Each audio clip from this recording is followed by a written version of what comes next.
Bismillahirrahmanirrahim. Assalamualaikum warahmatullahi wabarakatuh. Alhamdulillahirabbil alamin. Assalatu wassalamu ala Rasulillah. Baik, para santri Ma'had Imam Syafi'i kelas 8A. Alhamdulillah kita bisa berjumpa lagi di pagi hari yang cerah ini. Di pelajaran Bahasa Indonesia atau video pembelajaran Bahasa Indonesia kali ini, kita sudah menginjak pada bab yang terakhir, yaitu bab yang ke-9. Temanya adalah tentang mengeksplorasi jendela dunia. Seperti yang antum lihat pada gambar di video ini, jendela dunia itu adalah buku ya. Jadi ketika antum membaca buku, itu adalah seperti mengeksplorasi jendela dunia. Tapi sekarang sudah bergeser maknanya, jendela dunia itu sudah berada di handphone ya.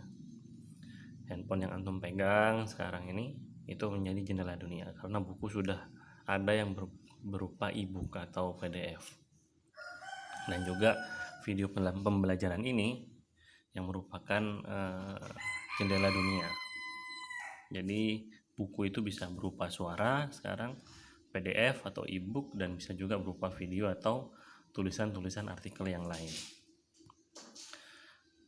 Nah, ini ada dua perbedaan untuk buku. Yang pertama adalah buku non-fiksi. Buku non-fiksi adalah karya ilmiah yang disusun berdasarkan fakta.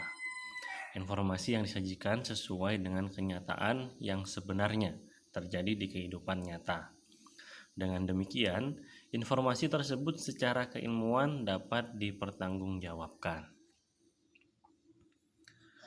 Nah, setelah ada non-fiksi, ada juga fiksi.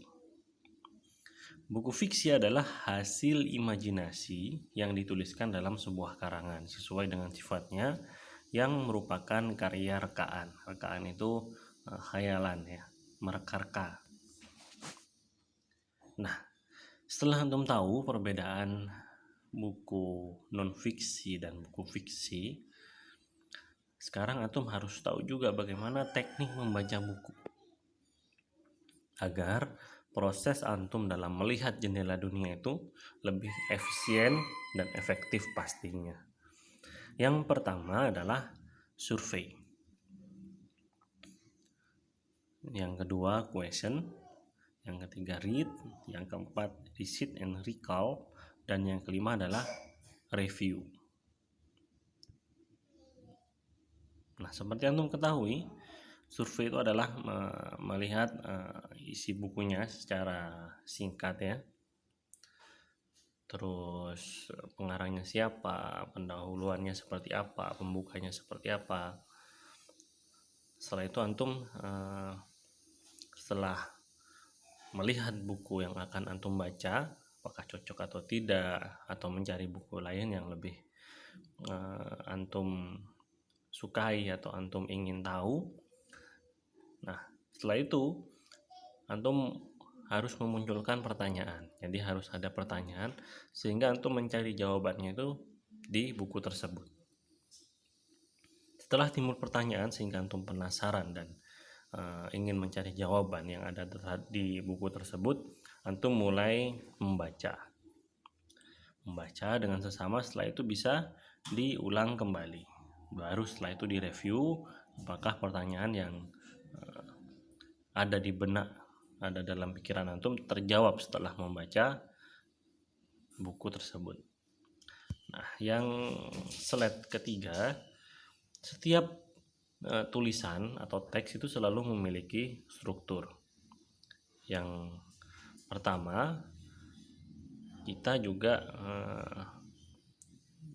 dibedakan dalam struktur buku tersebut, yaitu struktur buku fiksi dan non-fiksi. Nah, di sini adalah yang pertama, di sini struktur karya fiksi, yaitu adanya tema, tokoh, latar, alur, amanat, dan sudut pandang. Jadi karya fiksi itu selalu membuat ini semua.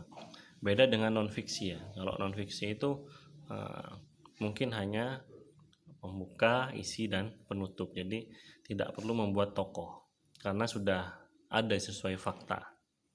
Kalau fiksi ini harus membuat ini. Kalau sudah bukunya non fiksi atau sesuai dengan kenyataan, karena bukan merupakan imajinasi penulisnya, lu hanya menulis peristiwa apa yang terjadi pada saat itu. Baik, mungkin sementara untuk pertemuan kali ini itu saja yang dapat Mualim sampaikan. Kita akan ketemu lagi di pekan depan. Untuk absensinya jangan lupa antum tulis di kolom komentar nama, absen, dan kelasnya. Baik, mohon maaf jika banyak kekurangan atau kesalahan dalam video pembelajaran kali ini.